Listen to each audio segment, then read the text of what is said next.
Hi guys, Jay Smith here, down at Bury Golf Range in Suffolk, and welcome to a little test. When I say a little test, shaft length. Does it matter when in your driver? So the standard modern day drivers run at 43 3/4 inches, which is quite long.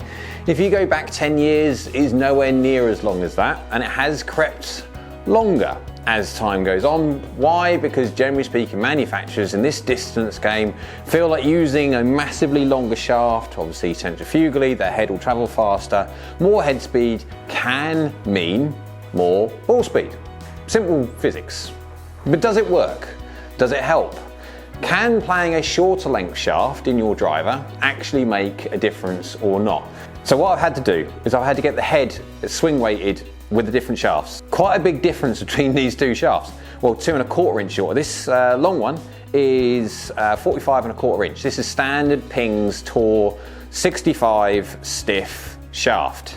And this one is the 75, so it's 10 grams or so heavier as a base, stiff as well, but this is down at 43, so this has had a fair amount chopped off the butt of this. And remember, being a counterbalance shaft, a lot of the weight is under this part anyway, so they've had a fair bit of weight.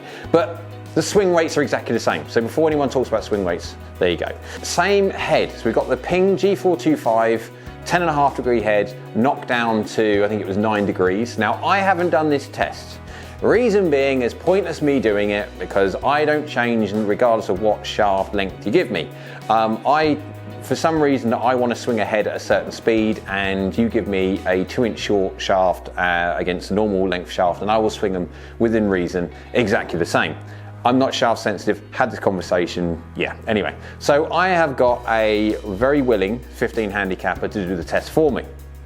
Because the great thing with average golfers is they produce average numbers. The problem with that is the fact that you get 100 people, you get 100 different results. So what we'll do is I'm just going to hit a few shots and I'll just show basically it makes no difference for me, and then we'll go to the FSX PC and I'll show you the exact difference it made to a normal golfer, whether you should go for a long or a short. Long, short, short, long, we'll find out. So simulator on. Unfortunately, because of the amount of light that we need for you guys to even see me, you may not be able to see the screen, but I'll just call it out. So effectively, this is the short shaft. All we got the gentleman to do is have the short shaft. We had it in the head, which he's custom fit for. So it's just a case of, he just got down and just hitting shots like this. That's all he was doing, just hitting shots, just like that. Where's that tee gone? They fly around everywhere. So this is, I'm going slow, trying to simulate the sort of kind of speed that he was doing. What was that? That was still a bit quick, 105. I think he's around about 101 or so. But that's all he was doing, just hitting shots as best he can do, just sort of trying to simulate the normal shots. And that's kind of it. That's straight down the pipe. Is that gonna be a line ball? Hit the hole. Oh, so close. Right, so how far flying was that? Oh, that's a good 0.2 yards. So, right, what we'll do is we'll flick over quickly to the other one, and yeah, 104 miles an hour, 146 ball speed, 257, yeah, that's kind of the idea, but it won't make no difference. But we'll go show the longer shaft now. This feels short to me, this feels like a 3-wood, and we'll go see how that one works. Right, so now I've got the 45 1/4 Tour shaft in here. It's 1/2 inch shorter than standard for Ping's normal long alter. The Tour's 1/2 inch shorter. I'm playing in the kind of 44 3/4 region, so this feels even long for me. But it's just for feel thing, that's all it is. Right, so we'll go give this one a little hit and we'll show, this does feel quite a bit longer now than the 43, obviously.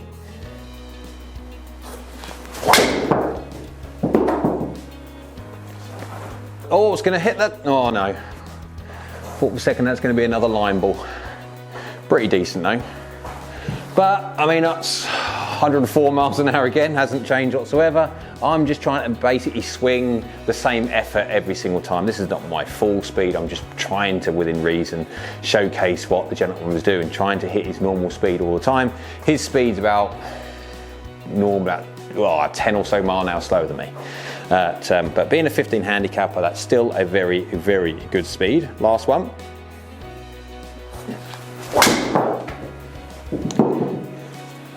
103, it's gonna be right hand side of green. Again, this is completely not set up for me whatsoever. It's got way too much loft, not right shaft, yada, yada, yada. But yeah, hit the green, I'm happy. Exactly the same speed, no difference to me whatsoever if I put the same effort in. Anyway, let's go to the FSX PC now. Let's go see potentially what difference we made. Did or didn't, you never know. When we got a 15 handicap, I hit it a bunch of times with the long one, when I say the long one, the standard long, against the 43-inch, effectively 3-wood length. Right, so guys, now the FSX PC, to see how the two shafts got on. Now he has a 44 and a 44 3/4. I can't remember exactly, but these are two different sizes shafts that he's normally used to hitting. So it is quite a good test to see how someone will get used to hitting two different types of, that you're not normally used to hitting. So 43 inches, 3-wood length basically. We'll see how that one got on first. On average, ball speed was 147.3, 14.3 launch, 2251 spin. Descending at 39 degrees and basically 4 yards offline, 35 yards in the air and 255 carry. Not bad numbers at all. So we'll go to compare that to the ball speed of the 45 1/4. So longer shaft, people would normally see, that would be longer, that would be faster. We'll see. And yes, average 151.6. So he's gained, what, 4.3 miles an hour? That will be from head speed, but we'll be able to see how much. Launching it basically exactly the same, within 0.2 of a degree. Same head, remember, same loft, just two different shafts. They're all swing weighted the same, yada, yada, yada. So they're as identical as they possibly could be, apart from the length. Yeah, and then backspin to 150. So what's that, 100 RPM? Not worth worrying about. And descending at 39.4. So 39 degrees, 39.4, within 0.4. Exactly the same. With the extra speed though, it is peaking up slightly higher at 37, but yeah, 267, you've gained an extra 12 yards in carry, just going from the 2 1/4, which is quite a lot, but 2 1/4 inch shaft difference has given him an extra 12 yards. Let's look necessarily, there's one shot in here that I will explain because I've disabled it because it was an outlier.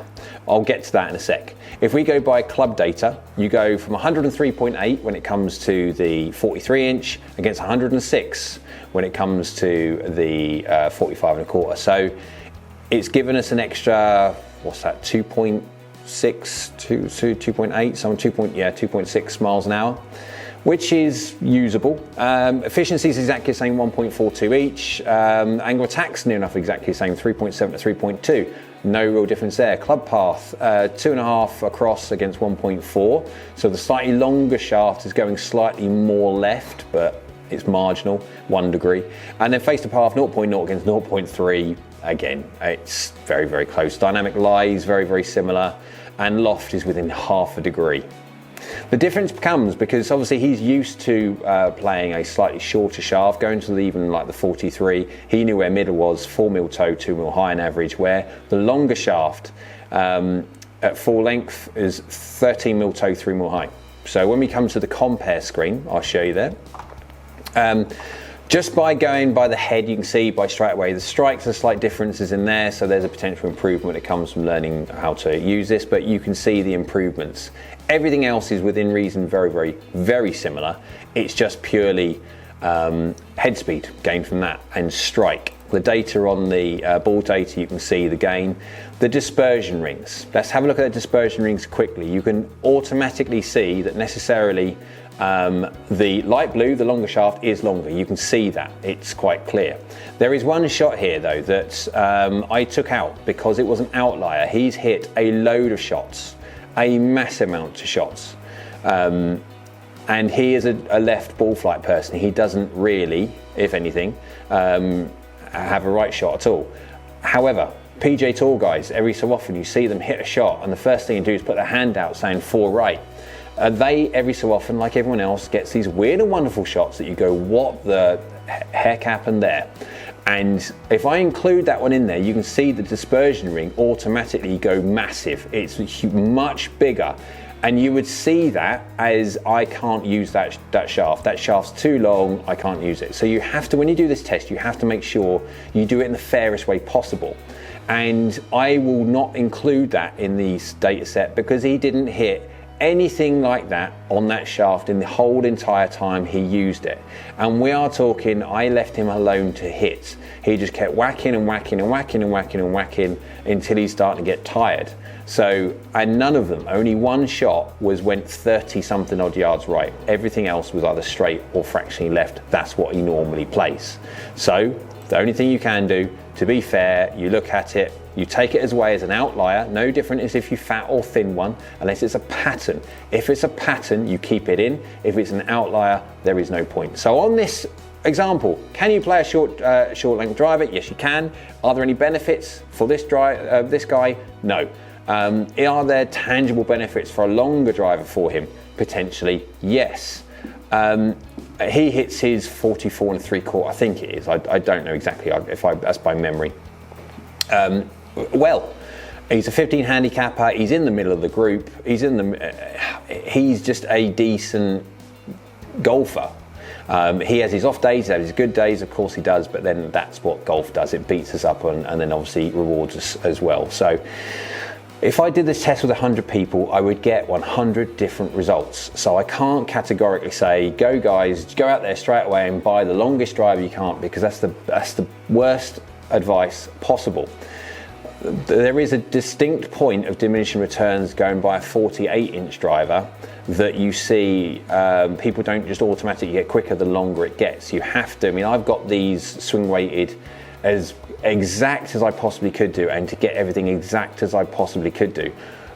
By far we're dealing, the biggest problem is the human using it rather than the equipment, as the equipment is as close as possible can be. But the problem is you're going to be having different results for different people. So it is important that you go test. If you want to know if this will work for you, then go test. Go somewhere where there is facilities like that I'm lucky enough to have here, with different shaft lengths, etc. like that you can test to see if there is a tangible benefit for going longer or shorter in your driver length. So anyway, I hope you liked the video. If you did, give us a like button, down, click it. That would be great. Next to it, little red button, subscribe. And next to that one, little bell icon. If you can click that one, that'll let you know next time I upload another video. So I hope you're well, and we'll see you again soon.